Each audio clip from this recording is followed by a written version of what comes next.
immense pleasure to welcome Manuel Delanda and Sanford Kwinter here at school. I will just very briefly introduce them before I pass the word to them.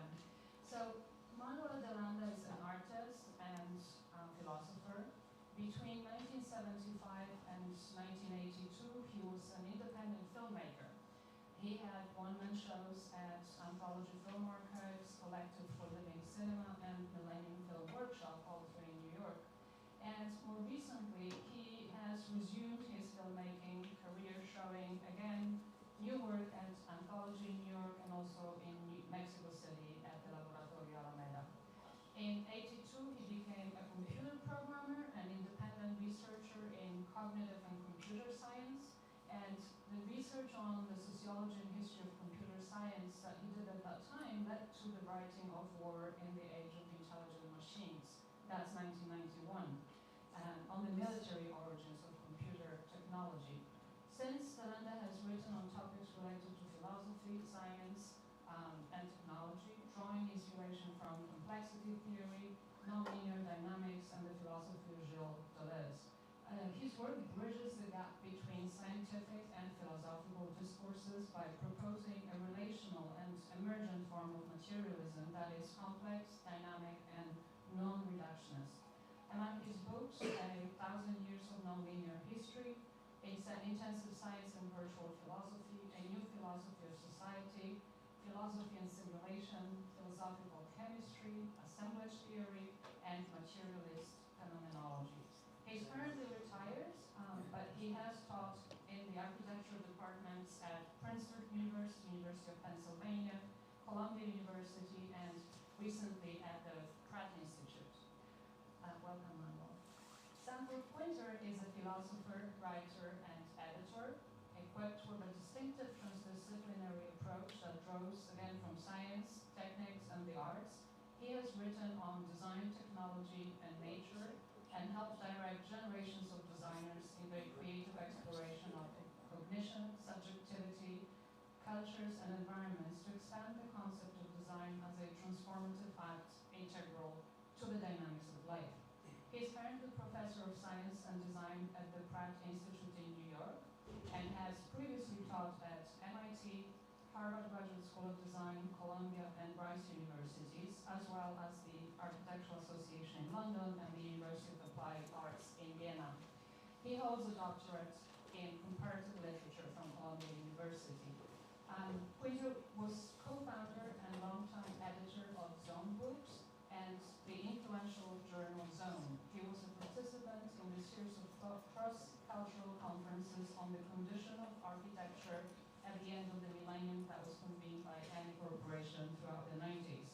He's the author of over 150 articles and essays, and his books include Architectures of Time, Far from Equilibrium, and Requiem for the City at the End of the Millennium. He's currently working on an edited volume entitled Nature and Cosmos. Now, my first encounter with the work of Manuel Delanda and Sanford Kwinter was as a student at the Architectural Association in London. I vividly remember attending a conference in Bath. Yes, we took a train to Bath from London as students to go to a conference. And it was titled, I think, Digital Tectonics. It's somewhere around 2000, 2002. And his talk was literally mind-blowing. And this was at the same time that I actually read Sanford Kwinter's Architectures of Time, and then briefly after Delanda's 1,000 Years of Nonlinear History. These are still my copies from when I was a student. And so together the talk and these books really reshaped my thinking in profound and lasting ways. Years later, when I stepped away from practice to pursue a doctoral degree at the GSC, I was fortunate to take Sanford seminars and to hear Manuel again speak in one of those seminars. I'm really grateful for your presence here, and I'm really thrilled to be able to offer our students the chance to hear you both speak in person, and hopefully for them to get inspired and appreciate the power and importance of independence and audacious thought, especially in a moment when it's all too easy to simply ask ChatGPT what to think. Thank you. Yeah.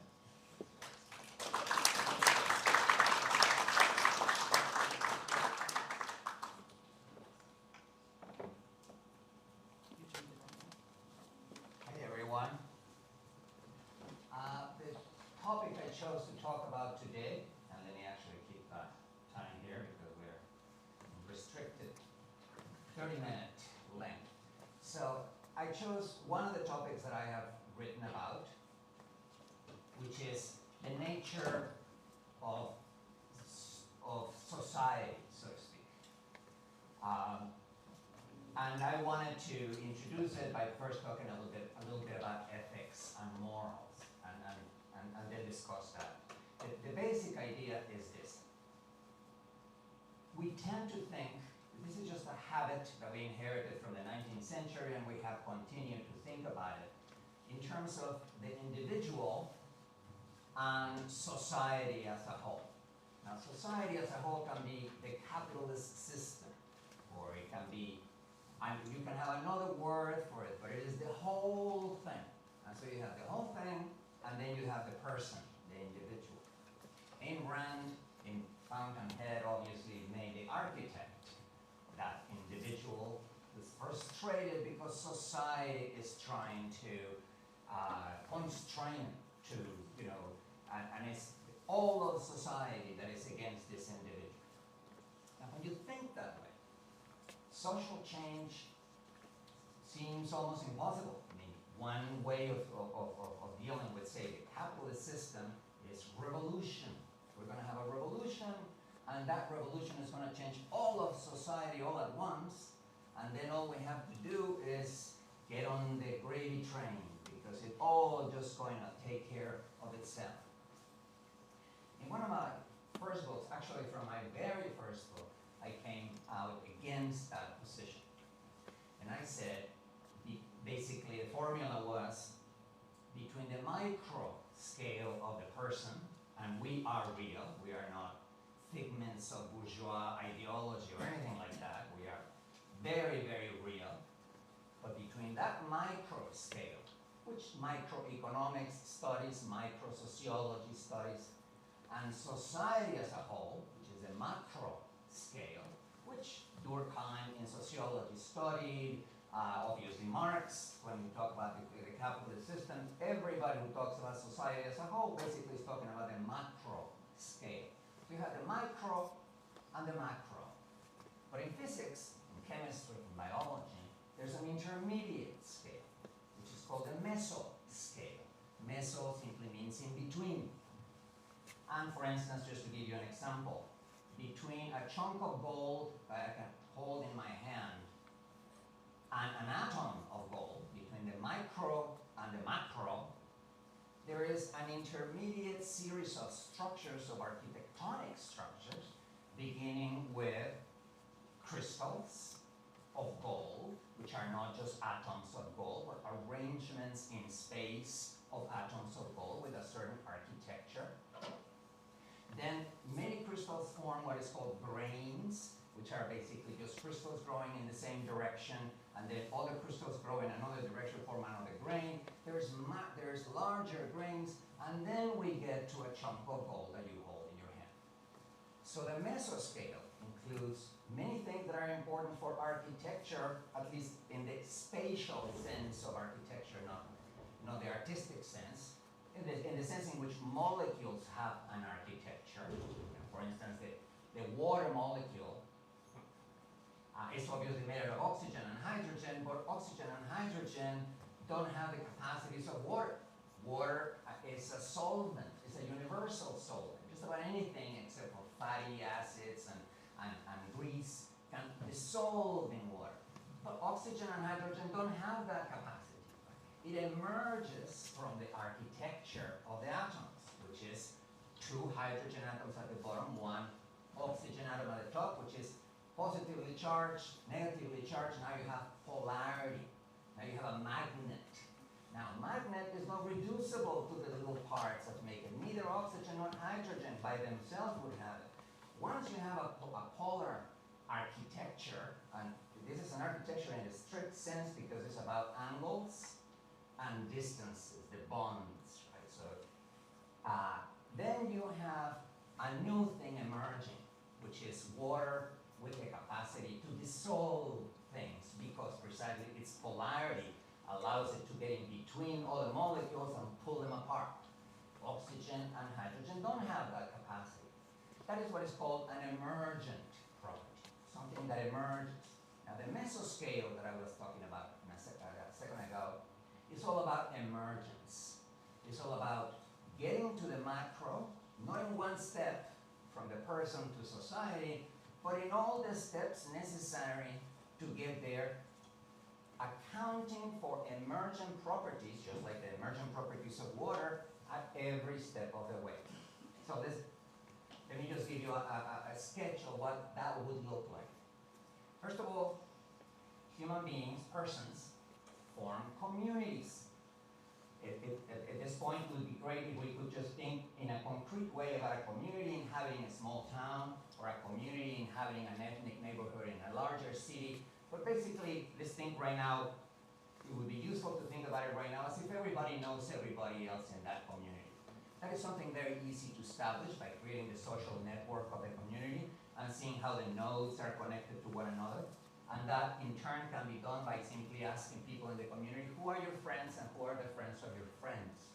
Who are your secondary contacts? One creates, a computer actually creates the graph, and that graph has emergent properties, just like water. The higher the density of connections, the faster gossip travels. And the faster gossip travels, the faster information travels around any violation of a local norm, a broken promise, an unpaid debt, an unreciprocated favor, garbage in front of your house, your dog is barking too loud. Everything gets known, and it becomes part of your reputation in that community. If you happen to make a living in the community, and your living depends on the community, you never risk breaking a promise, not reciprocating a favor, lying to people. You don't need any enforcement from the outside. The community itself can store your reputation, because even if some people forget that you lied, the other people will remember that you lied.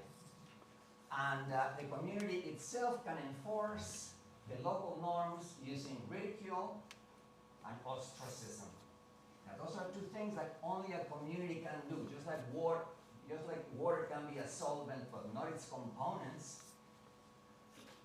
Being ridiculed and feeling embarrassed and humiliated by the ridicule is something that you experience if you know the people, and if they know you, if you know that that's going to end up as part of your reputation.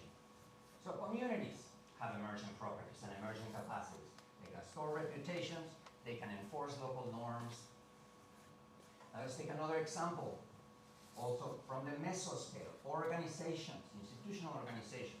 Universities, hospitals, prisons, corporations, government agencies, anything that has an authority structure. In a community, you can be the most popular person in the community, but you cannot give them orders. You cannot say, I command you to do this. In an organization, you can, because any organization has an authority structure. It doesn't matter how flat it is or how deep it is. There are commands as speech acts, and you must obey, and they have their own means of enforcement, from firing you to a whole variety of, lowering the grade of your job. Those are communities and organizations. Now you put many of these communities in their neighborhoods, and many of those organizations in the commercial district, and the government district, in the financial district, and together, and I'm skipping a little bit here, you form a city. A city is not society as a whole, unless you happen to be living in an Italian city-state in the 15th century. The city is just part of a larger whole. Right? Cities, in turn, connect with one another via roads. They form urban networks, and urban areas, which together with rural areas form a state or a province, as they're called elsewhere. In the United States is, of course, made of many states, each one with its own culture, each one with its own cities, each one with its own communities and organizations. Finally, you put all those provinces together, either via war, either via inheritance, like it used to be in Europe, where you marry someone and all of a sudden you were the king or the queen. All of that particular province, and you finally, this happens slowly and in very different ways in different places, you get a country. But a country, like the United States, is not society as a whole. It's not American society as a whole. It's a concrete entity with borders, with coastlines, and it's literally made out of provinces. The provinces are literally made out of urban zones and rural zones. The urban zones are literally made out of cities and towns. Each city is made out of neighborhoods and districts. Each one has communities and organizations. And then you get to the person. So that's the mesoscale. Communities, organizations, cities, urban areas, provinces, until you get to the last larger thing. But once you get to the larger thing, or the largest, and it's not even the largest because the European Union is in fact an assemblage or a system of countries, of pre-existing countries, and they have the problems that they have, and but now with the euro, they have created more homogeneity, more unity. So the idea is then to move from the micro scale to the macro scale, one step at a time, and at every step justify the existence of those social entities by saying what their emergent properties are and how they emerge, just like I explained how the properties of water emerge. Once you have that mesoscale, you stop thinking about solutions for the whole of society, like the revolution. When you actually see revolution, the Iranian revolution, the Russian revolution, the French revolution, they didn't change an entire society. They changed a few organizations, some communities, and they had to be dealing the following day with how we're going to get all of this mesoscale organized so that everything runs together. The easiest part of a revolution is screaming and the yelling and the facing the military and getting the despot to come down. The hardest thing is the day after that.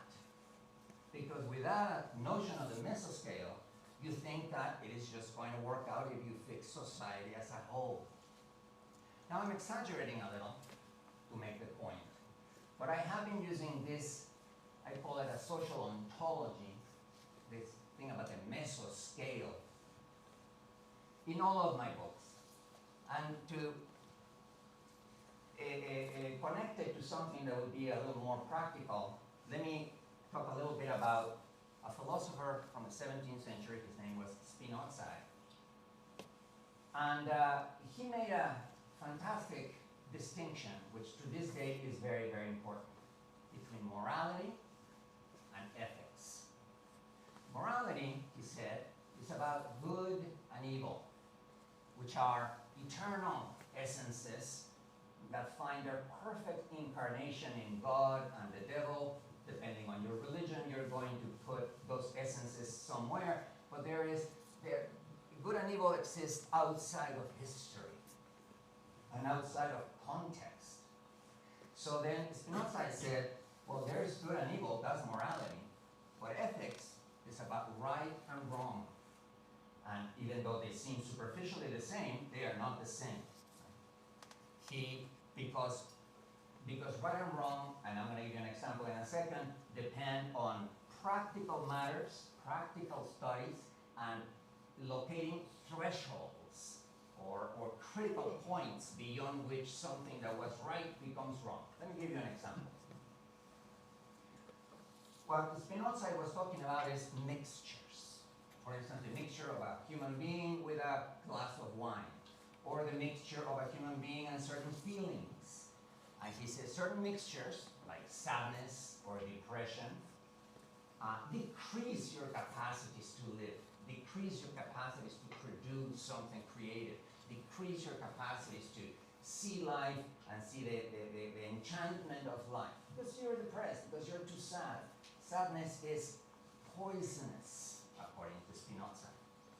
Joy, on the other hand, is nutritious, is something that elevates you, something that increases your capacities to act, right? Now the obvious example here would be food and poison. But everybody knows that even though food is, is nutritional, after a certain amount, it becomes a problem. You're eating too much. You may get diabetes. Food is not always good. You have to locate that threshold because it's not an eternal essence that we can use as a guide. It's something that we have to face reality in order to actually do something about it. Poison, on the other hand, is almost always bad. But you've probably read stories about babies raised without any pets or any impurities around them and how their immune system fails to develop if there's not a little bit of poison in their diet, so to speak. So a little bit of poison is good. Too much food is bad. So, or right and wrong. So it becomes a matter, it becomes an experimental thing, something that you have to confront reality, intervene causally into reality to find out. Let me give you another example. Fertilizer. Fertilizer is obviously good for the soil. You add it to the soil and you increase the capacities of the soil to sustain plant life. When you add too much fertilizer, the soil cannot absorb it.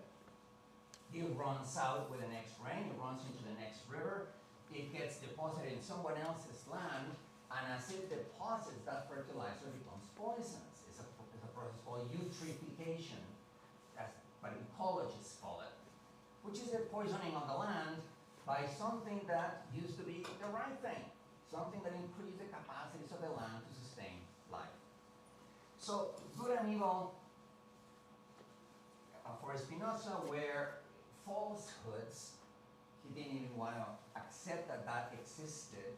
But right and wrong were something incredibly important because right and wrong decisions have to be made all the time in your life. Now let me just connect the two subjects really fast. If you believe in the individual and society, like Ayn Rand says, the architect versus that conservative society that's constraining his creativity, then your right and wrong decisions are going to be made about the wrong things. Even if you're convinced that good and evil doesn't exist, even if you're convinced that right and wrong do exist, but that need to be established empirically and uniquely, because, for instance, just to go back to my previous example, every soil is different. They have different percolation properties, how much water can travel through them. And so you cannot determine an amount of fertilizer in general that will be the wrong thing to do. You need to actually test it. You need to respect the abilities of things to absorb it or not absorb it as an objective thing, and then make your right and wrong decisions all the time. So the mesoscale idea zeroes in or focuses Spinoza's ideas at the right level.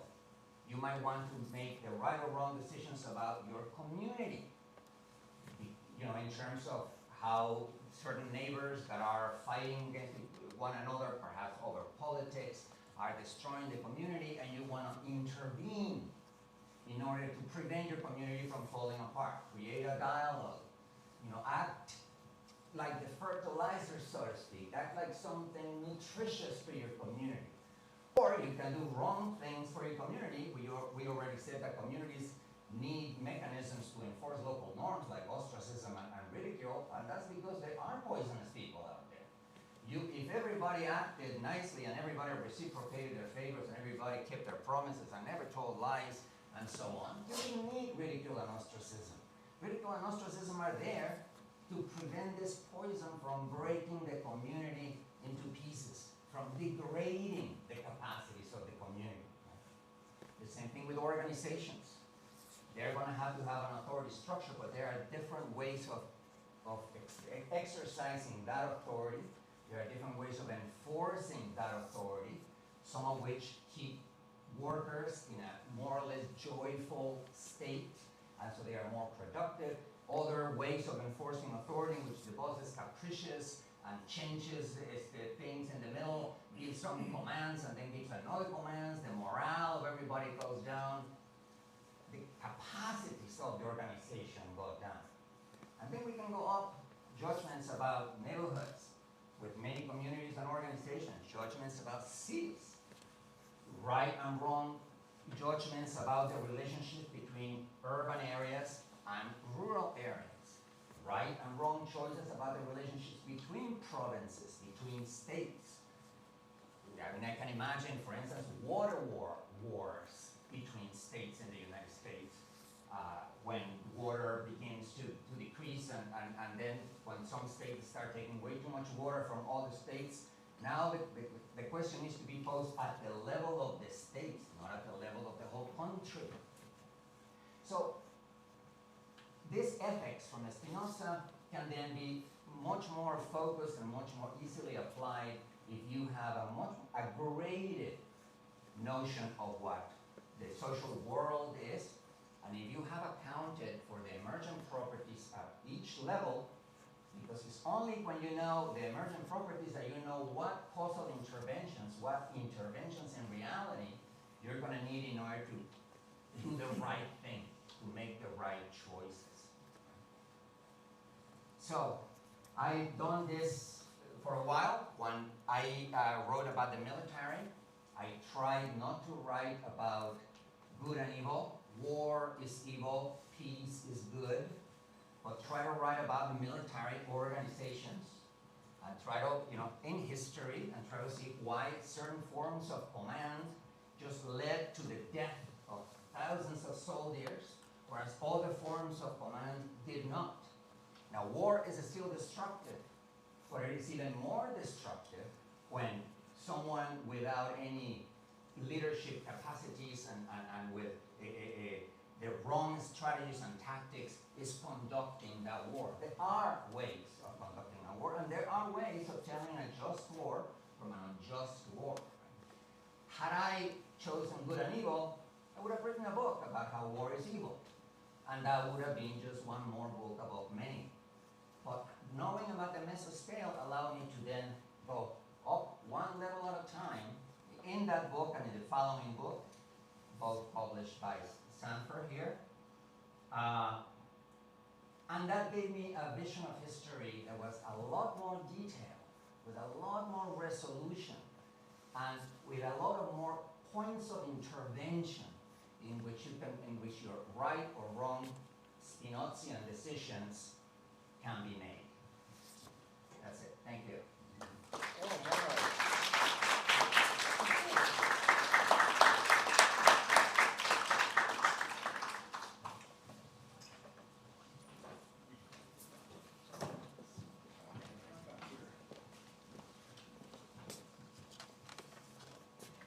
I wrote to Manuel a few days ago and asked him what he was going to talk about. He sent me 3 sentences, and okay.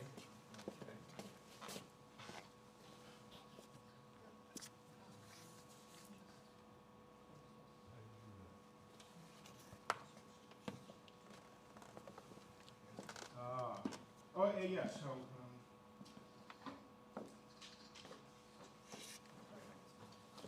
I anticipated a bit of what Manuel's going to say, obviously because, okay, I'm on, here we go.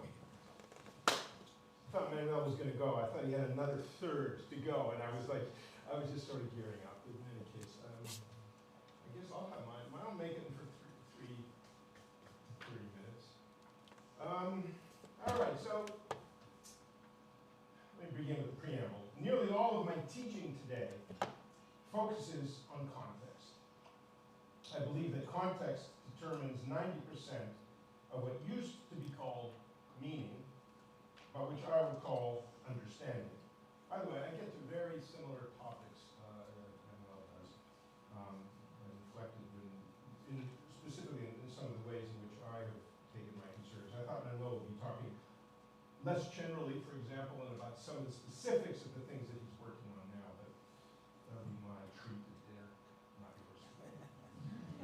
As a general rule, our contemporary cognitive, experiential environments, these places where, in effect, we live, remain as rich, if not substantially richer, than they have ever been. Yet context has been the first thing to have eroded, and has done so mostly indiscernibly and almost absolutely. colleague who teaches cognitive science and design at an Ivy League university recently summarized it like this. Many do not and cannot distinguish between "I know that" and "I've heard of that." We might say that there has been a fundamental shift in our wider ecology of mind. This term, which was Gregory Bateson's, is drawn from a world in which explanation was always accompanied with the explicit acknowledgement of an active interaction. In those days, it was known as cybernetics, an interaction of entities, movements, and processes that were linked through an endless set of metabolic loops that we call feedback. This is exactly, in my mind, exactly what Manuel was talking about. We do, by the way, we share an education in literal ways. In other words, we let's say our formative years were, really in the, really in the 70s and the 80s, and they were mostly French at the time. Manuel I had come from Paris, where I was studying, and we met in New York in a seminar at Columbia University. Manuel had access through the Spanish translations, which came out way before they came out in English to that work. And I want to point out that the shared interests are partly historical and they're partly happenstance, because we became later on interested also in some very similar things. In other words, we share the general understanding of what is the nature of the problem and how to approach it. These loops, so dense and plentiful in both our human, social, and natural world, that they actually constituted a mesh, were not only the place where physical reality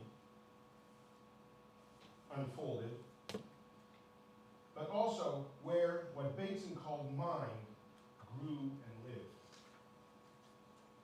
This idea was encapsulated in Bateson's sustained and novel use of the word ecology. I'll go back, just let that sear into the brain. He was among the first moderns to have affirmed a foundational unity, even identity, of mind and nature. When I suggest that there is a habit of mind that has eroded today, and whose absence inhibits our understanding and practice, it has to do with a loss of a theory of how parts relate to whole. It's exactly what we just heard about from Manuel. The structure of our attention no longer attunes to the milieus in which and by which objects appear in the world, rich with active relations and logics of reciprocity that extend through space and time, but in effect orphans them, and in that cutting off process reifies them, objectifies them, makes them an object, in some attributes to them an independent existence they don't legitimately have. That again is simply repeating what we just heard in a different context, because I'm leading up to something. I look forward to seeing Manuel's shock when I go to the end. We'll explain that when we get there. For everything in the universe is novel, and everything is the product not only of forces, but also of the specific conditions or the context in which those forces developed. In other words, each of these milieus constitutes or reflects a complete and unique world. The act of making statements like this one, like this latter one, is essentially what we call doing metaphysics. The critical task here is to engage, the critical task for me, that is, I would say, is to engage within our experience and our understanding this procession and unfolding of worlds that are conveyed in each and every one of the parts that our normal or routine perception encounters or grasps. A routine perception, I remind you, that typically leads us astray. Sure, in one sense, this is something very lofty, known as metaphysics, but in another sense, it is simply what one calls ecological thinking. So, as a design theorist, lest people forget that that's what we are, actually. We're maybe the last two standing. We're waiting for another generation to emerge after 3 or 4 generations of well, so we say of desert. As a design theorist, I have just completed a book whose, let's see how this works. I haven't used the PowerPoint in so long. That I used for the title of this talk. Its purpose, or at least one of them, is to help reverse exactly the process I just described, the seemingly pathological removal of the historical and material milieu or environment from its central and explanatory place in our world of attention and understanding.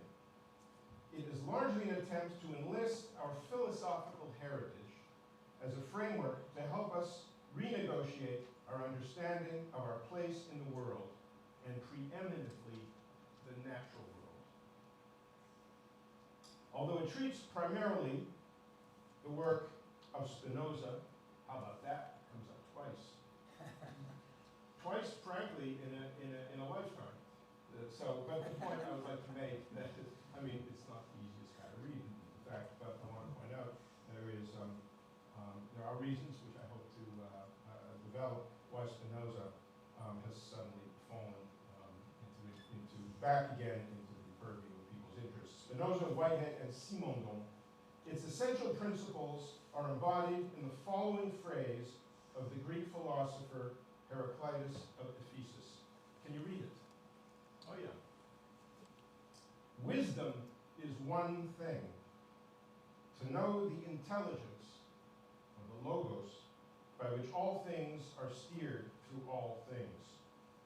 If the name Heraclitus does not immediately ring a bell, you are probably familiar with 2 of his other famous pronouncements.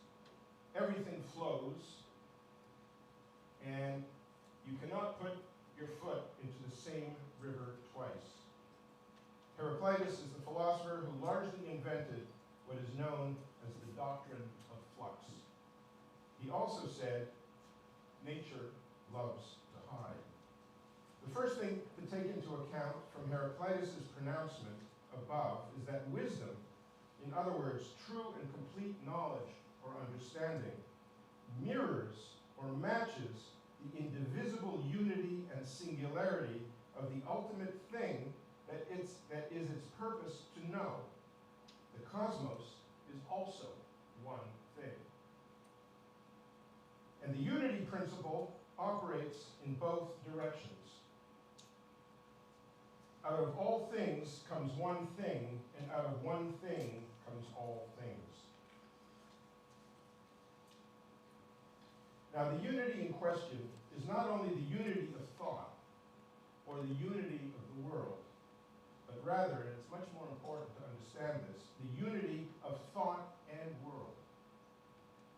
The linkage in the phrase projected above, written in the red, is provided not by the phrase to know, an action that takes place inside the knower, but rather by the concept of an underlying principle, the place where nature hides, the intelligence, the shaping principle, all of which are covered by the term logos, that not only governs the cosmos by interconnecting it and animating it, but operates as an active steering force that at once unifies it and generates its endless variety. The essential aspect of nature that both hides and asks to be known, in addition to its unity, its oneness, and multiplicity, is its creativity. No thing in our universe is not an expression of this dynamic, all-pervasive intelligence or logos. Of course, these terms, bear understand, these are pre-Socratic terms. These are pre-Platonic thought. But the pre-Socratics are among some of the most dynamic, imaginative, brilliant, and incisive philosophers that we have. And it is one, and they also are free of a lot of the biases that got introduced later I mentioned a moment ago, one of the philosophers whose work provides the basis for the book, and especially for its odd title, is Spinoza. Spinoza is famous for, among other things, his controversial phrase, Deus sive natura, which simply means God, or in other words, nature. The phrase served a threefold purpose in Spinoza's thought. The first was that it enabled him to escape the church and the public censors because of his bald-faced refusal to acknowledge a person like God who rules the cosmos. Spinoza refers to God continually in his writing, but only once he's informed us that he actually means nature. The second is to establish that there is no causal principle outside of the things that are created or caused. Think of it in this way. Design does not get imposed by an actor who exists outside or above the world, but rather emerges as an outcome of organizing forces that reside in it, that are immanent, or immanent to it. The third is to affirm that we too, our bodies and our thoughts and actions, are inseparable parts of an infinite and single thing. Spinoza's pantheism. Spinoza was also another term that bears being acquainted with today, a monist, which means he did not recognize that there are two domains of reality. There are not two worlds, such as mind and extension, matter or space. There is only one world. The transformation of the noun nature in the verb naturing is a translation of Spinoza's phrase natura naturans, or naturing nature, to distinguish it from natura naturata, the finite objects that are the result of its more essential nature as process.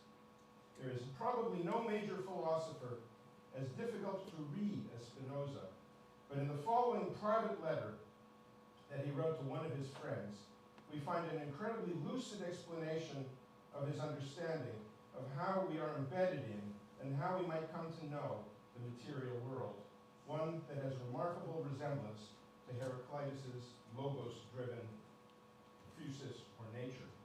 Now, I thought of this letter after Manuel wrote, after he sent me his email. I thought, oh my, hey, there's an incredible access. Oh, there we go. That one has it. So I'm going to pull it up. There we go. Now this is the letter from the Curly edition. This is at least the first page. This is not the whole letter. The exchange that he has with this guy, Henry Aldenburg, goes on for 4 pages or so. But I'm going to read these through to you. Believe it or not, they're probably the most lucid and accessible things that Spinoza ever wrote.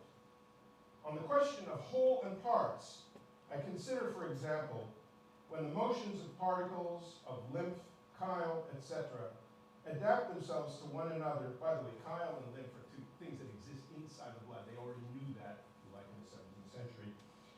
And those terms they exist still today.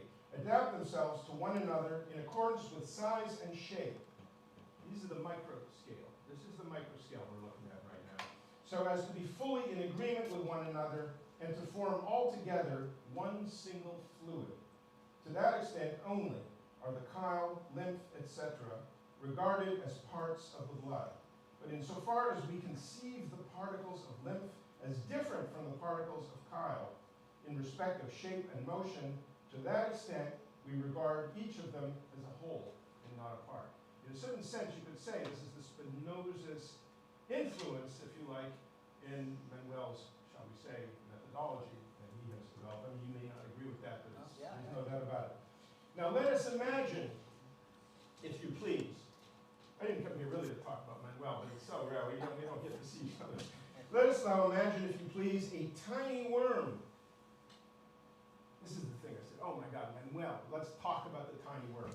Living in the blood, capable of distinguishing by sight the particles of the blood lymph, etc., and of intelligently observing how each particle, on colliding with another, either rebounds or communicates some degree of its motion and so forth.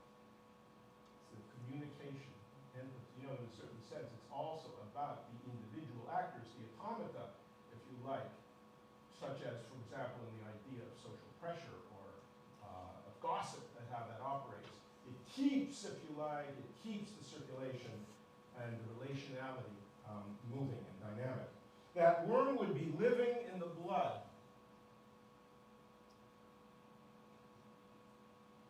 I've lost my, there we go. That worm would be living in the blood as we are living in our part of the universe. The worm in the blood is like us in the universe. And it would regard each individual particle of the blood as a whole, not a part, and it would have no idea as to how all the parts are controlled by the overall nature of the blood and compelled to mutual adaptation.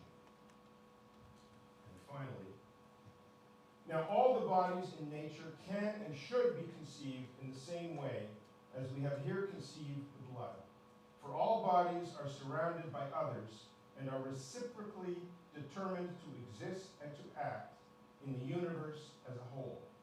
Hence, it follows that every body must be considered as a part of the whole universe. Now, in a sense, there's something very sophisticated going on here because one of the most difficult ideas of Spinoza, of course, is the idea, the monism, the idea of immanence, in the sense that there is no transcendent, there is no entity outside of this here, that all of life and all of the world needs to be explained in terms of everything that resides within.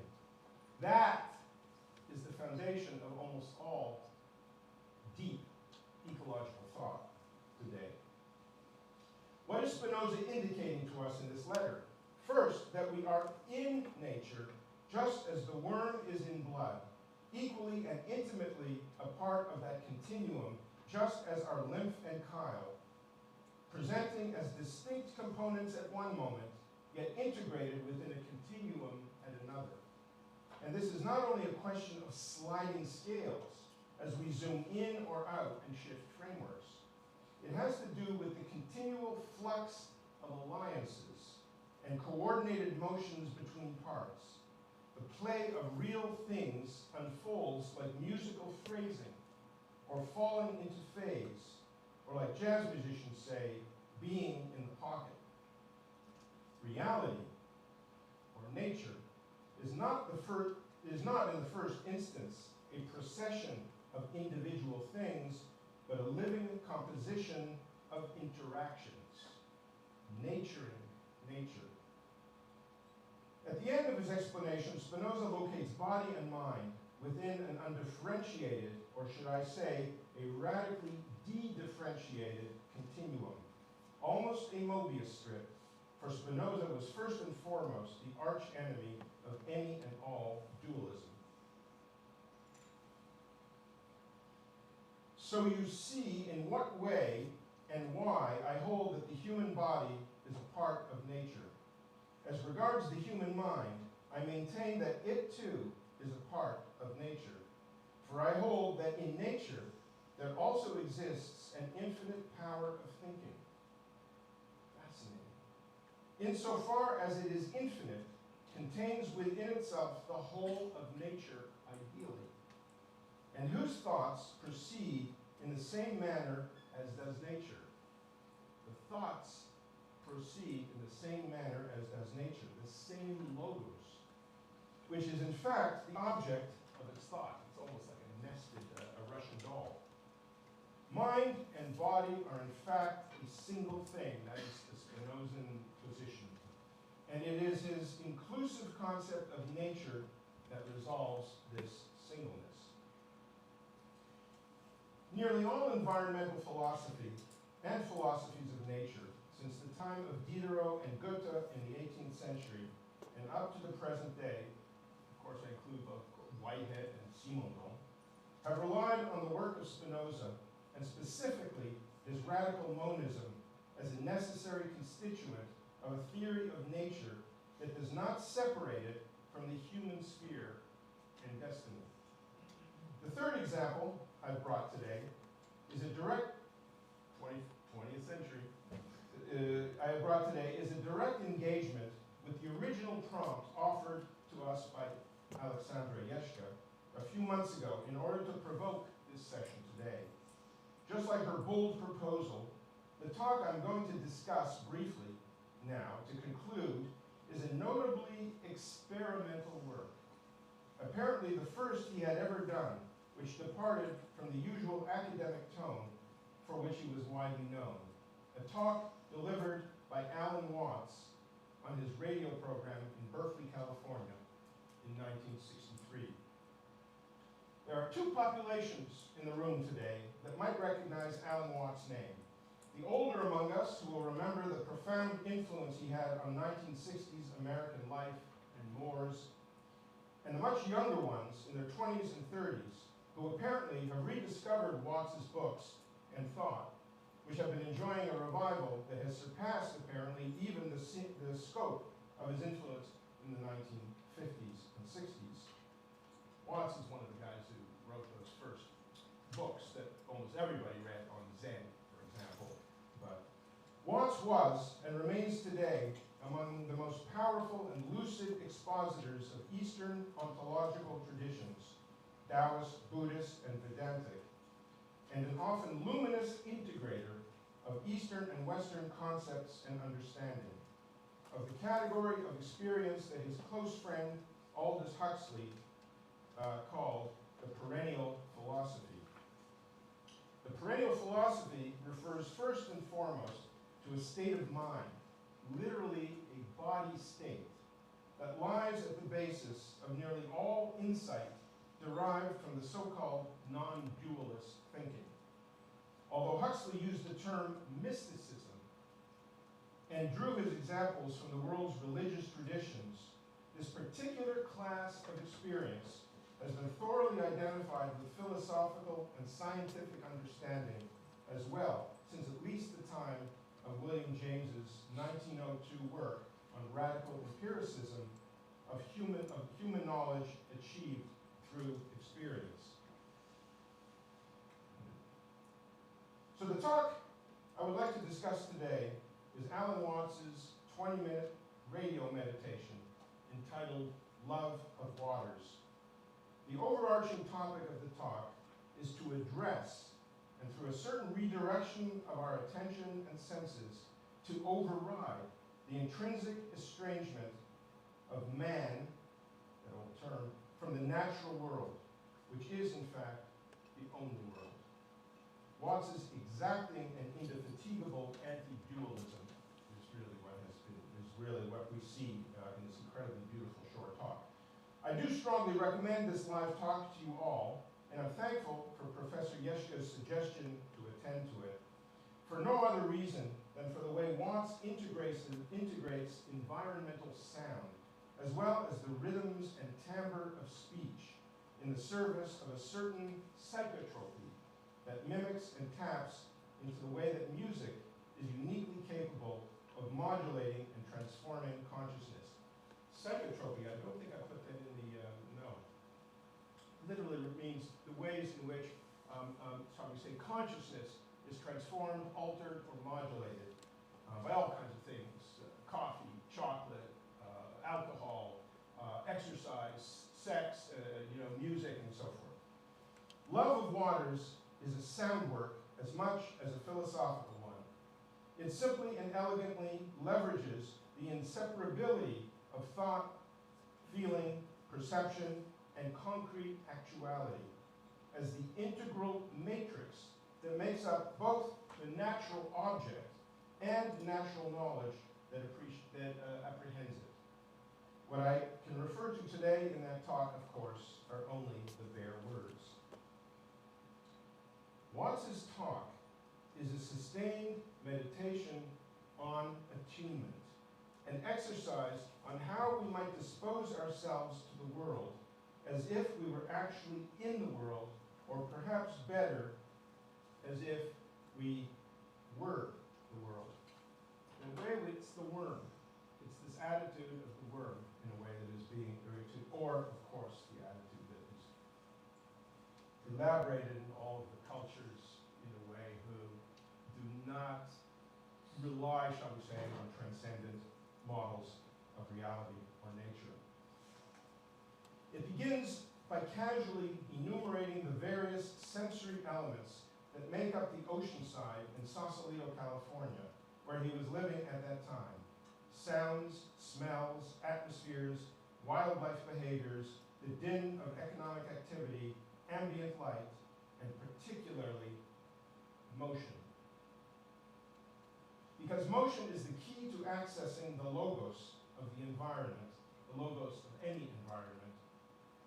He quickly settles his attention on the perception of rhythm. First that of the ocean waves, then their phasing with his breath, then the pulse, then attuning to the vaster idea of periodicity itself, harmonics, syncopations, as the oscillatory structure of cosmic breath itself. He says, he quotes, like, I quote him, like the Brahma of Indian mythology. He was, of course, an expert in the Vedantic tradition. This revealed motion, the endless wobble of the natural universe that animates being, is described as an intervallic alternation, almost as if it were an inward and outward twist of a lens that in one direction manifests forms, followed by the opposite one that dissolves them. He directs our attention to this entire sensory matrix as a way of delivering us to an authentically worldly time, one opposed to the time of the clock or calendar, whose marching purpose was to remove the pulse of matter from our purview. Barely a minute later, he adds to the experience of penetrating into material time, into its infinity of motions, from Spinoza and from Delanda.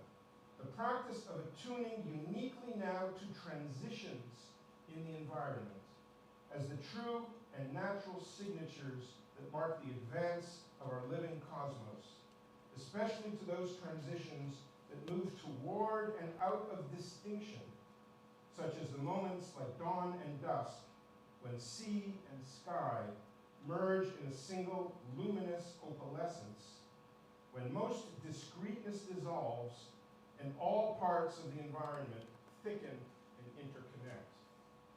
I have to say something. The text, the written text of his talk is also available online for free. And there's just no, for me, there's something about it. There's no comparison to reading the text and listening to him. There's a magic involved. He had a capacity, a certain kind of orator. Central to this experience is the uncanny encounter with the infinite as a sensory and proximate thing. We recognize in the life cycles of the living world around us, and necessarily also in the obstinate reality of death, the endless processes of transformation of one form into another.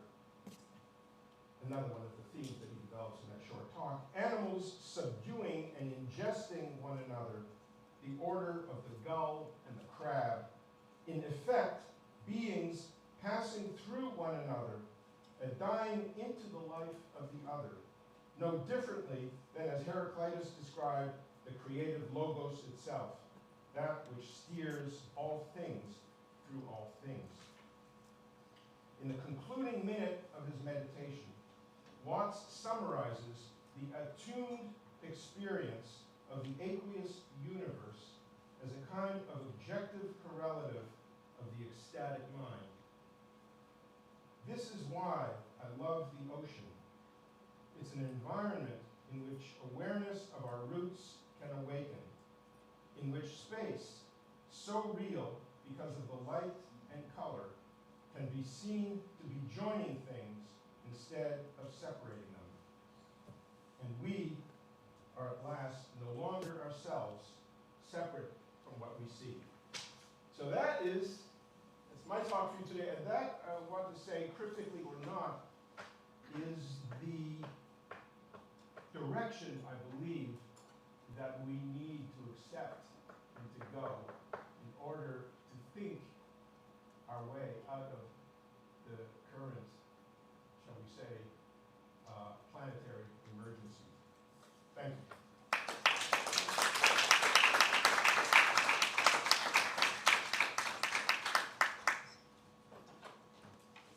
Can I vote Sure. with you? Thank you so much.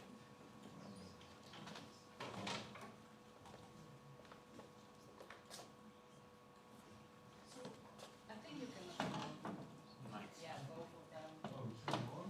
I forgot to turn, oh no, I see. I'd like to avoid getting, well, interfering with your conversation. I hope we We can don't- have a moment when you can actually. If you want to know what Manuel and I are really talking about, that's a whole other thing. Okay, can I just begin with something? I was very happy to hear that you prefer the concept of context to that of meaning. Because the concept of meaning has become, is one of those concepts, well, that is almost useless philosophically. Let me explain. First of all, in English, the word meaning has many meanings. They are completely different from one another. Let me give you one example. The phrase, this word is meaningless, or the sentence, this word doesn't have any meaning, and the sentence, my life doesn't have any meaning, are entirely different. My life doesn't have any meaning doesn't mean something about the dictionary or the meaning of words or the definition of words. When you're saying to a friend, my life doesn't have any meaning, I feel insignificant. I feel unimportant. I feel like I don't make a difference in the life of anybody. That has nothing to do with language, right? So to distinguish the two, I say, well, the meaning of a word is its signification, and the meaning of a life is its significance. Those are two different, entirely different words. Something without signification is absurd or nonsensical. Something without significance is trivial. Trivial and nonsensical are two entirely different things. So your switch to the concept of context, which is obviously much less linguistic, and it can be the context of the ocean, being at the beach with the ocean, hypnotized by the rhythms, waiting for the moment when the light erases the distinctions. That's context. Of course, you also find meaning, but it is significance. What you're thinking about that moment is, this moment is so important. This moment makes a difference in my life. No, this moment has a dictionary definition that I can go tell you, and it's all about semiotics. Well, okay, good. I'm glad that last word came in, because I would like to say, by way of me just panning out a bit on what Manuel said, and that is the following. It's important to also know that we're educated in a certain tradition in which linguistics was the dominant model, in a way, for studying all other aspects of culture, history, and so forth. And naturally, there were shortcomings in that approach. But I'm going to go back to a word, for example, he wants to pick up on my meaning. Back word that he said in the first minute of his own talk, he referred to something called speech acts. Now, I know for a fact that our generation, some of us in our generation, felt that the theory of speech acts was an extraordinary relief, but also a kind of a rescue from the tyranny of a certain way of thinking continuously about signification, meaning, and so on and so forth. What is speech act theory? It's very, very simple. In speech act theory, you can reduce it to a simple phrase. Saying something is doing something. And what that means, they talk about illocutionary acts and perlocutionary acts, and it's got a whole jargon that goes along with it. It means one thing and one thing only. When you say something, you change concrete material conditions around you. For example, you come into this room and you say fire. Sorry, apologies. What happens? It's not about the word that I invoked. It's actually an attempt to clear a room, and that's usually what it does. That is sort of one of the classic examples of speech act theory. But it is important then, and I know that this is in both of our work, Language is seen as a material practice, if you like, and it is embedded. It's almost anthropological. I mean, we went in different directions in a certain way, or we went in different, we have different pathways of developing this. But maybe Manuel has something that he would like to add to where that incredibly obsessive and rigorous training that we had, and it was something that exists in architecture too. If you look in the journals in architecture, especially in the late 70s and the 80s, architects came to it a little bit late, but you will find a huge amount of that type of general, that way of thinking about things. Where are you at these days with the, shall we say, that late 20th century linguistic bias? Well, I went back to the guy who invented the word semiotics, which is Charles Sanders Peirce, an American philosopher that not that many people know, but he was brilliant in the late 19th century. And when he invented semiotics, he said, well, yes, we have symbols, linguistic symbols, which are linked to the referent by a social convention, by an arbitrary social convention. So the letters W-A-T-E-R refer to water in English, but agua refers to water in Spanish. So it's arbitrary. But then he added two more signs, two more types of representation. Number one, icons. You as architects are obviously familiar with your plans and the way in which the proportions have to be correct. An icon can be a photograph, can be a realistic drawing, it captures relationships of similarity of appearances. But those are the least important. I mean, when you do your final render, that's an icon that represents appearances, because you want the client to see what it's going to look like. But the plan itself does not look like the building. It captures relations. It's a similarity of relations, of proportions, of relationships in space relative to one another. So that's icons. The perfect example of an icon is an old-fashioned vinyl record. I know it's not visual, but that's very important because icons don't necessarily have to be visual. Imagine an old-fashioned record. Many of you probably don't remember that, but they're making a comeback, so probably you have seen one. They were just discs of vinyl with a spiral groove in it, and the spiral groove varied in heights. Right? You play it, the needle that's going around the groove translates those ups and downs into ups and downs of voltage that go through the wire. Those ups and downs of voltage then reach the speaker, which produces vibrations following the same pattern. Those eventually reach your ear, and then you hear the music that was in the record. Well, in Peirce's sense, the record is an icon. What's going through the wire is an icon because it has the same relationships in voltage terms that the record had in heights. The speaker is also an icon, and finally what reaches your ear is also an icon. So it's a very important concept, particularly when you think of similarity of relations, not of appearances.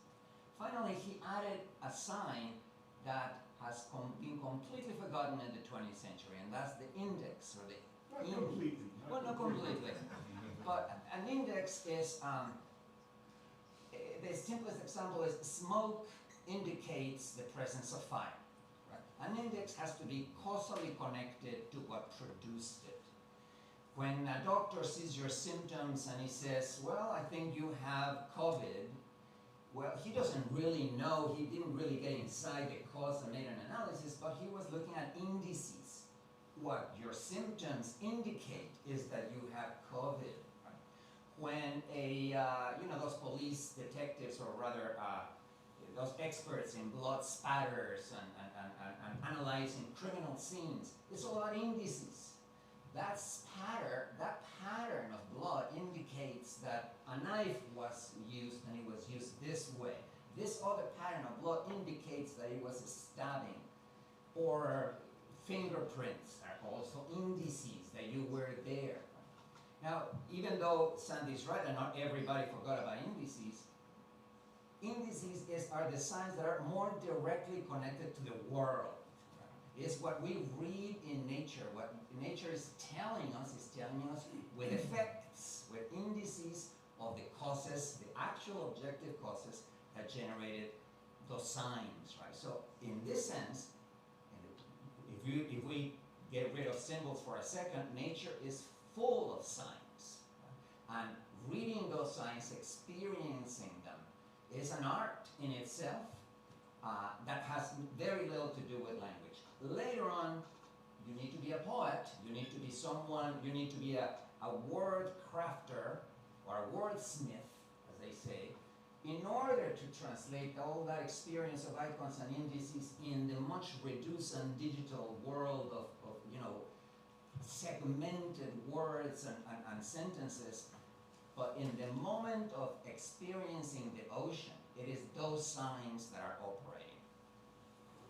I think of a few things that are, first of all, I don't know if Manuel knows this, I don't know if people in the room will know this, but there are people who can pick up a vinyl record and they can hold it up to the light and can actually read the grooves and know what the music is. Do you know that? Okay. I just want to say that there is a visual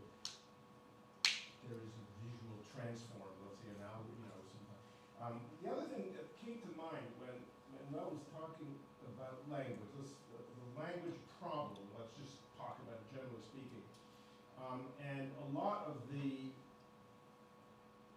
things that are emerging around us today, and an article I read in The Guardian last night, which I should have been preparing this paper, making a fancier PowerPoint, but there's an incredible thing happening in the courts in Ecuador, and that is that Rupert Sheldrake, I don't know how many of you know Rupert Sheldrake, you certainly do.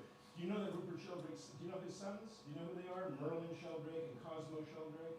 Merlin wrote a beautiful book on mushrooms, an incredible book that's making the rounds wildly. Cosmo is a kind of DJ, but he DJs the sounds of nature, actually.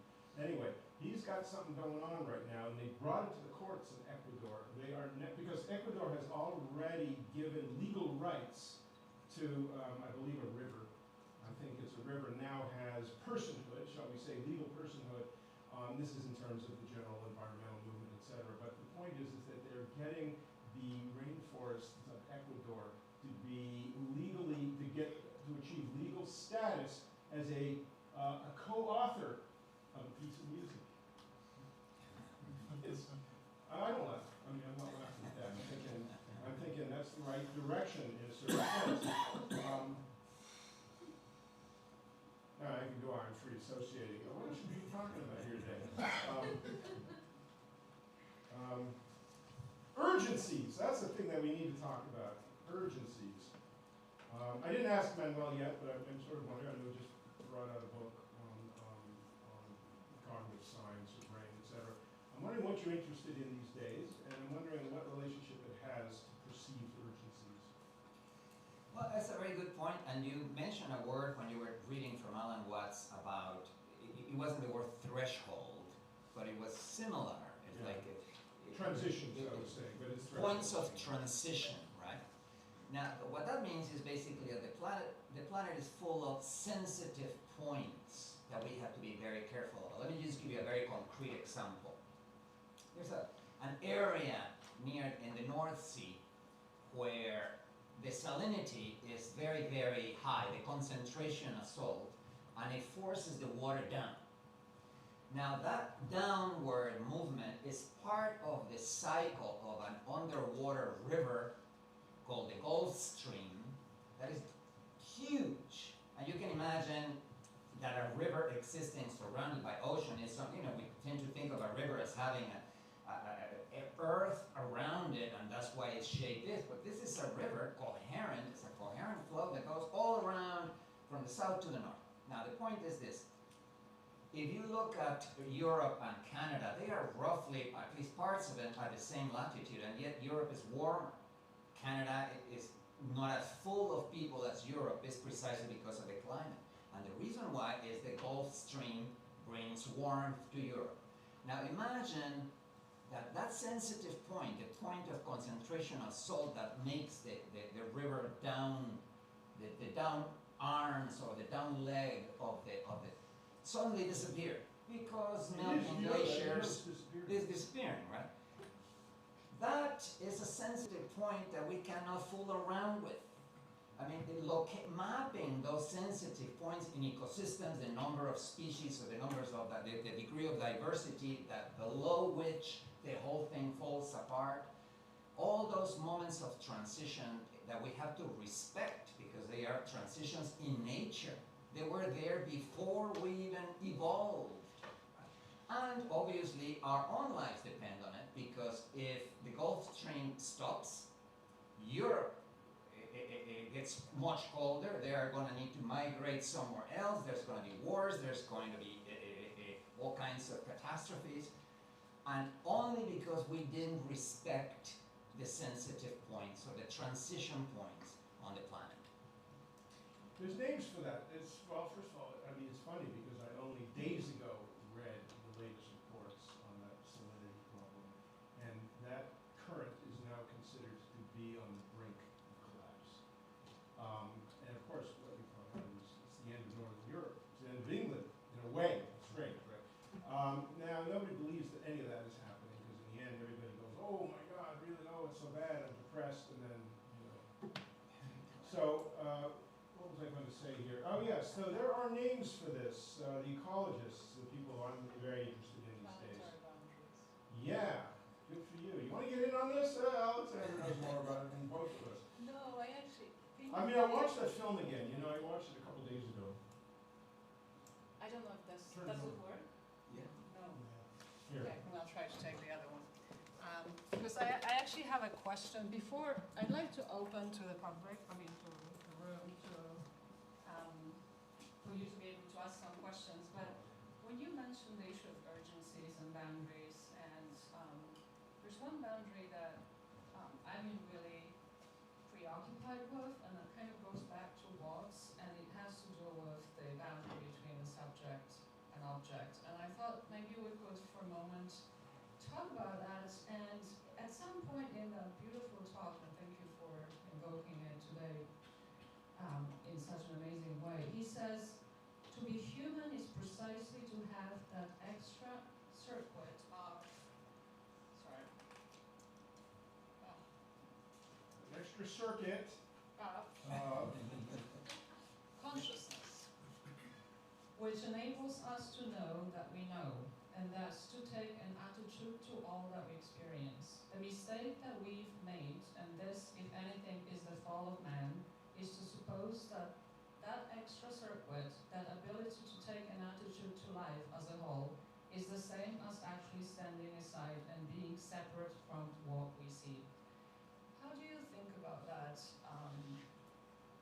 as materialists, rematerialists? And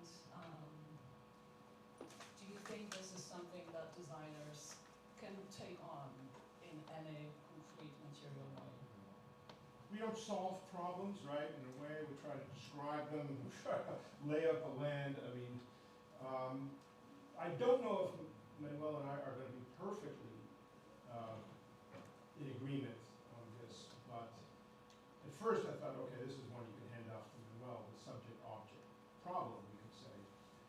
But it's changed today for a variety of reasons, and one of the most important reasons, for example, that book I'm coming out with, it's hard to read, but not all of it. A lot of it deals with indigenous knowledge and indigenous contexts, because they have worked out for now, hundreds of thousands of years, they have worked out attitudes, and they have understood where the knowledge exists. In other words, our knowledge is in the world. We deposit a lot of knowledge in the world, and I don't mean just hard drives, but I mean in all the forms of organization and architecture as well. We deposit a lot of our collective knowledge in the structures that we create. But they live in a natural environment primarily, and they are attuned to the knowledges, if you like, that exist at the molecular levels and in the molecular interchanges and the gas interchanges in the, they are able, they know hundreds of different, for example, one thing you know when you start studying the Amazon is that in any given acre of the Amazon, there are almost no two of the same trees. carry, in a way, the variation, the variability, the diversity of the argument, but they know each and every one. They know what their properties are. They know in combination with what others, certain emergent, shall we say, capacities can come.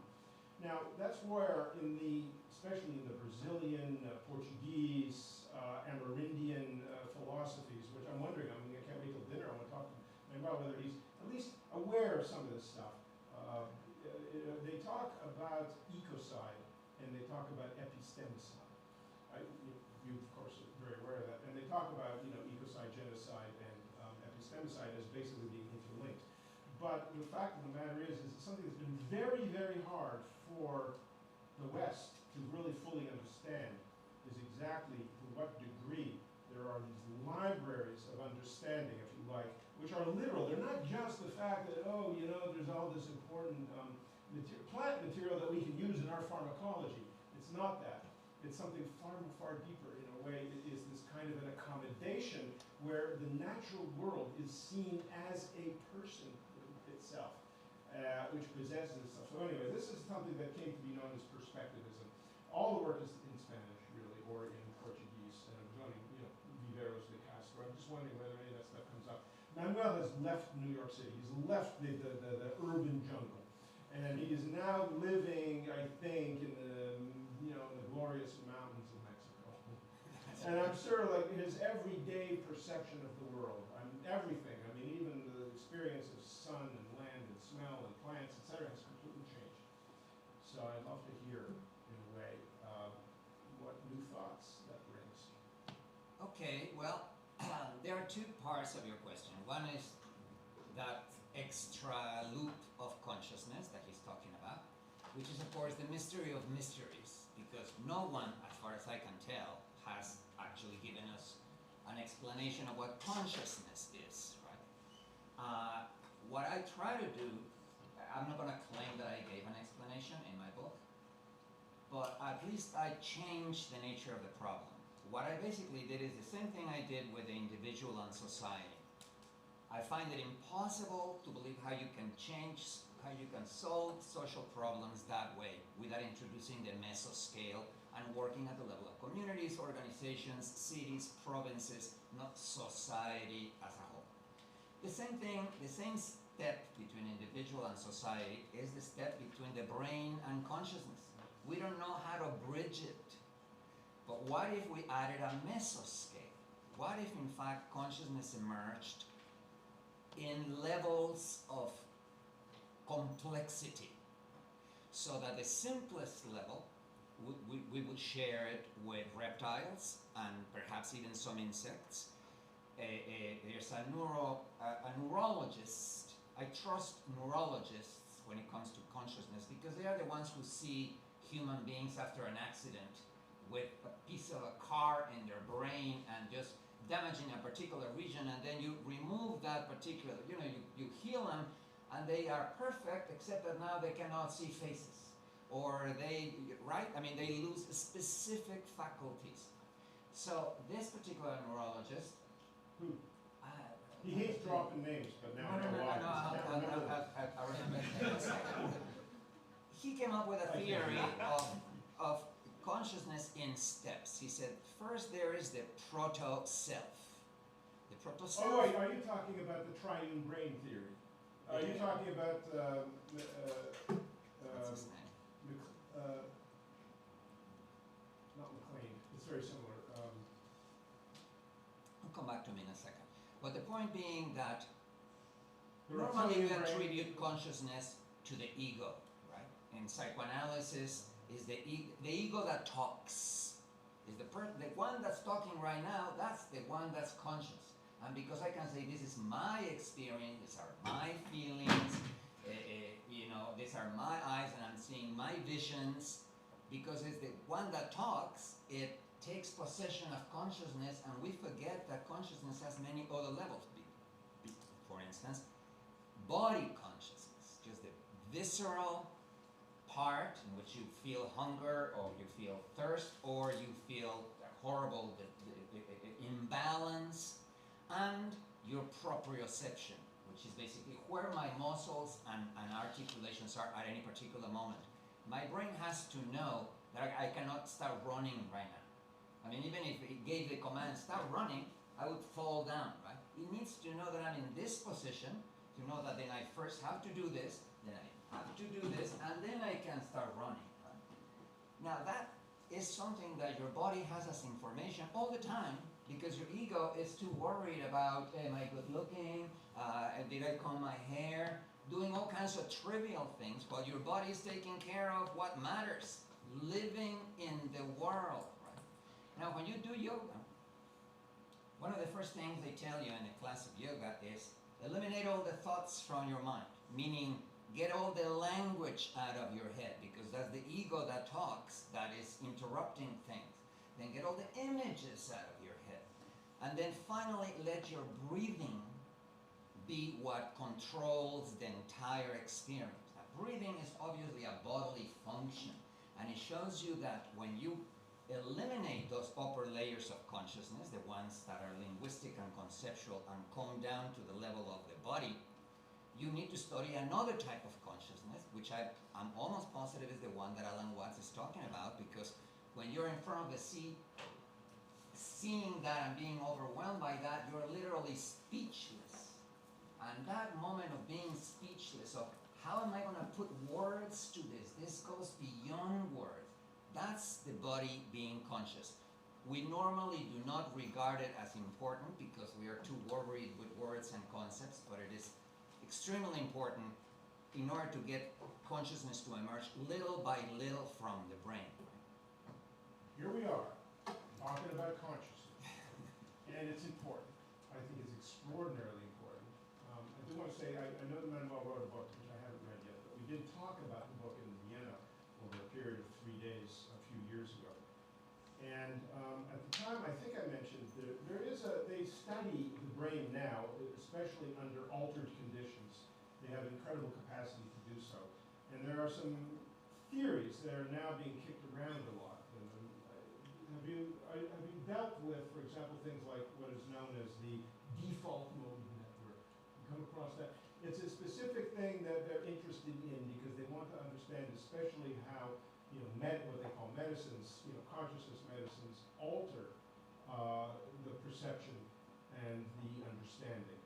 They talk about the executive network, et cetera. But there's something about the default mode network, which is the current, model that they try to understand, which has to do with, it's a combination of, it's what your brain is doing when you're not actually doing anything.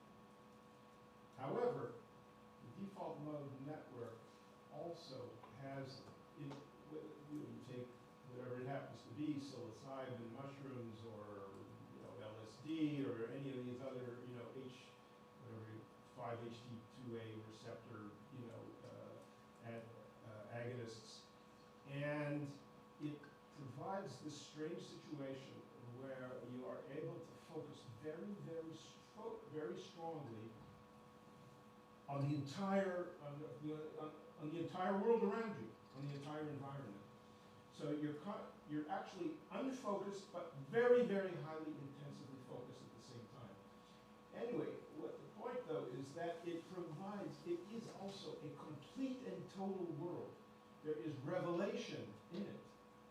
And what we now begin to understand is, we used to call those pathological states, but now we're beginning to understand the states that we educate ourselves into are actually pathological states.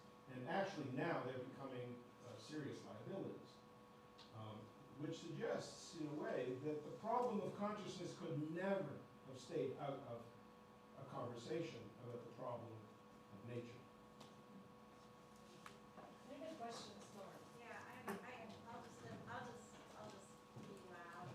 Okay, no, I'm still, yeah, it's all good. So, thank you, for this talk, and, I have a question that I think is, maybe, I don't know if it's a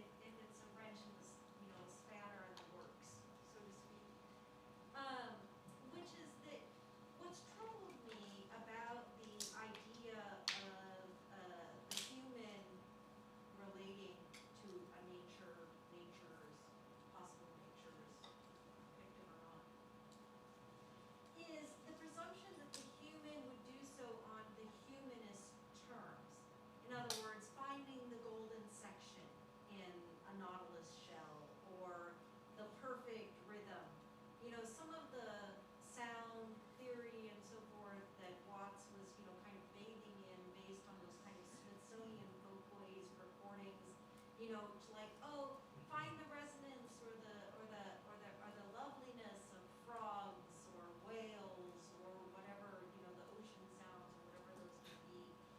And in other words, that the task seems to have always been related to like, well, if you could get humans to have a revelatory relationship to nature, and that revelation be based on a sense of a kind of essential truth or universal fundamentals that one could resonate with or see, or, you know, the tiny worm, like the unveiled, the parts to the whole, or something like that.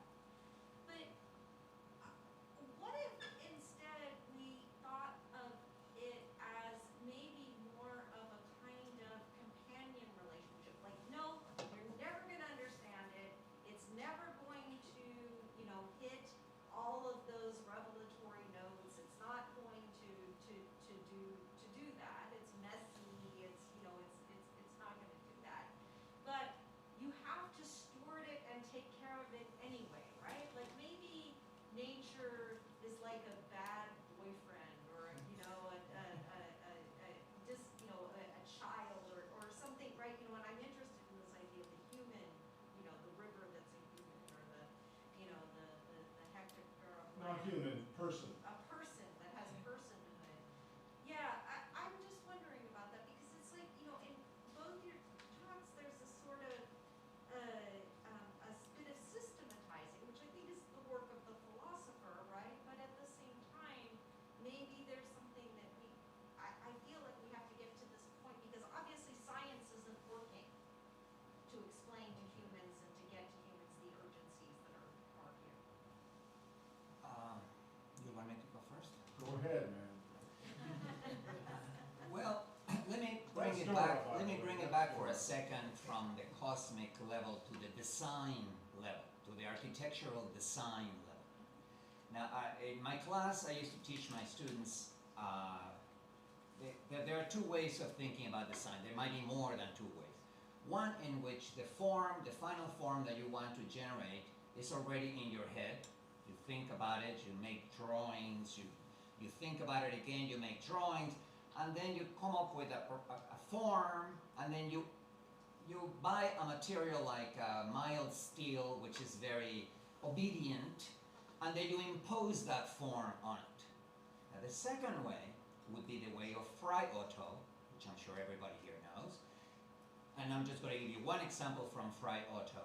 He knew that soap bubbles, he knew that when you have a soap film on a piece of wire and you go like this, a sphere suddenly emerges, right? That's morphogenesis. It's a sphere whose form just appeared out of nowhere. Of course, we can explain why it appeared out of nowhere. The film has a tendency to minimize surface tension. Within the wire, that's a flat surface. Outside of the wire is a sphere. So Fry Otto knew that. He didn't want to design spheres. He wanted a partnership with soap film. So what he did, he knew that it is not just spheres that are produced by minimizing surface tension. It's any minimal surface like a hyperbolic paraboloid, right? Like a saddle-shaped, you know, one of those shapes that you know, you can do with nerves. It's curved both ways. He wanted hyperbolic paraboloids for his tents, his tent-like structures in the Munich Olympics of '68, or in the world exhibit. But he didn't know, you know, he didn't have nerves. Today with nerves, you just move 2 points down, and you get yourself a hyperbolic paraboloid. But how do you do that in the '60s? Well, he did it, why don't do it with soap film, right? I'll just create the wire, I'm going to constrain the soap film so as to avoid it to become a sphere, but at the same time I'm going to let it do its thing so that it computes for me what is in fact a very complex mathematical shape. Now that's a partnership with nature, right? That is one thing in which you are providing something, you're the designer. You're saying, I don't want spheres. I know you want to do spheres, but I don't want them. So I don't care what nature wants to do. At the same time, nature has morphogenetic powers, and I want those. So I'm going to partner and then the final shape produced is part phryoto, part nature, right? And so it is in those causal interactions with nature rather than simply contemplating. I'm not putting down contemplating because that's a very important thing, or just thinking about it, but intervening in nature. All of the interventions are going to be local, so you're never going to be intervening in nature as a whole. You're going to be intervening in soap film. But soap film is one of those parts of nature. You know, it shows you that any surface in nature is going to tend towards that, including organic surfaces. So you are interacting with nature, even if it's not all of nature, but it's the causal interaction that matters to me, because it is on, as Sandy was saying before, quoting correctly, just nature hides itself, and you cannot, you know, as you were saying, it's too complex for us to understand. Well, but in order to get it to exhibit itself, in order to get it to display its morphogenetic capacities, you need to intervene with respect, right? But at the same time, you're not eliminating the human from the picture, because the human is the one who's saying, I don't want bubbles, I want hyperbolic paraboloids. And so it's a partnership rather than some kind of union that's going to enlighten you. Your final thoughts. I have a couple, yeah, I'm going to keep this super simple. Number one, this is to Dora. Dora gave the answer, actually, in her own question. And that is the use of the word revelation. Now, it's not going to be an answer that you're going to get right away, but revelation is an extraordinary state. It's an extraordinary state, and the idea that one would be attuned, Manuel talks about letting nature reveal itself, or letting, nature's morphogenetic, what I call the logos was actually nothing different than this morphogenetic, this inherent morphogenetic tendency that the whole thing, the world is alive, and there are relations that are constantly pressing on one another. That's why things happen. So number one is, no, we don't need to understand it. And anyone who knows Marx's thought, he says it right in this thing. He says, the whole point, and what Alexandra brought up in that little quote from him, he's basically saying, stop fucking thinking about it. That's not where the revelation takes place. So that's number one. Number two, a lot has happened since those ideas were first laid out. In terms especially, for example, I'll give you an example. I don't know whether you know the word of Bernie Krause, the work of Bernie Krause, the now known, he was a great sound engineer for the Grateful Dead at one point, but he's now known as the founder of acoustic ecology.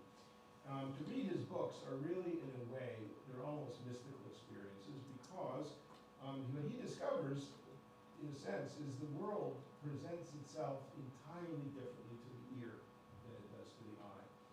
And it is in that simple, if you like, shift of understanding and attunement to realize our capacities to sense the world are so incredibly, they're so huge compared to what we actually have institutionalized, what we've used, and what we've routinized.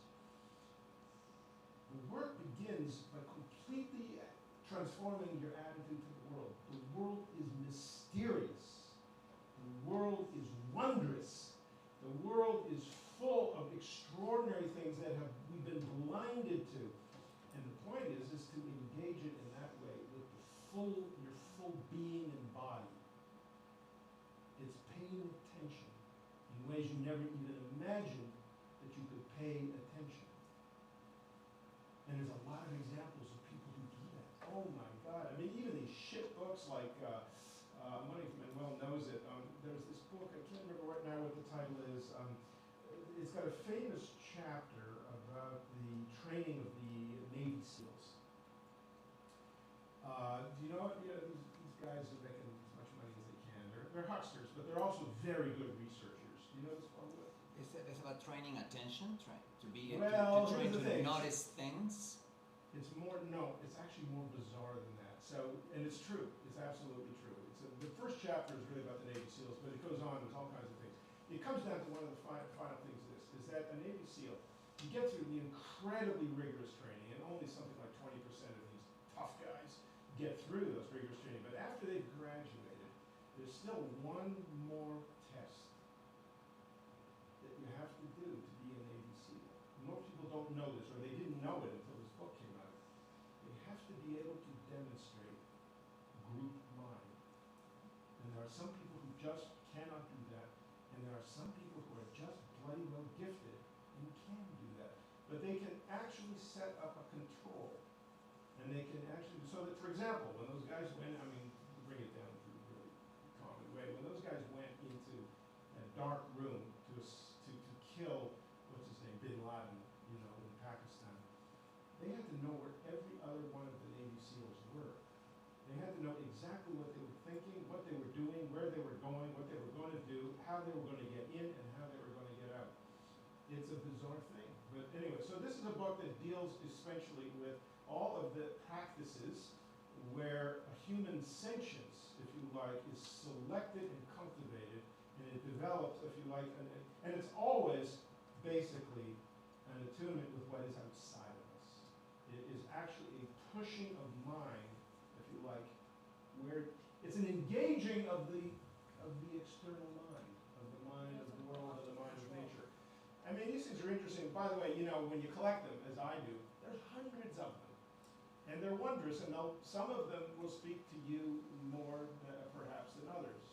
You know, there's this professor at Harvard, for example, in our history department, who asks her students to pay attention to one painting for 4 hours. Because things happen after a certain duration of time. The brain begins suddenly, I mean, you look at the thing and you're bored out of your mind for 45 minutes, you've seen everything, you've repertoried every single thing in the painting. And then something happens.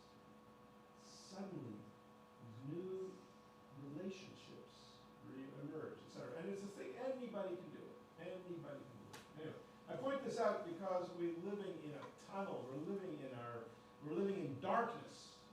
And, you know, that's really where our problems are. Thank you so much.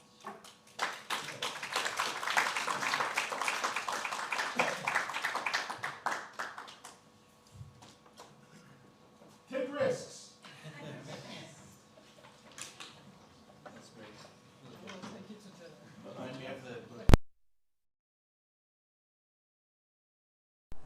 It's a short book, it's really interesting. It's about Indian power. It's about a city, community, where someone starts posting flyers, and they're made up gossip and lies. It documents the evolution of the city. It's just community falls in line. Yeah, it's really interesting. Which happens a lot in social media. That's exactly that. Large scale now. Good to see you. Remind me of Rupert Sheldrake. You know the White Cat's Paint? It's a book. So he wrote this book. I don't know. He wanted to study the idea of formative causation. Things can just form, like a bird can learn something here and another bird. Yeah. So somebody came up with this book, White Cat's Paint, where they showed pictures of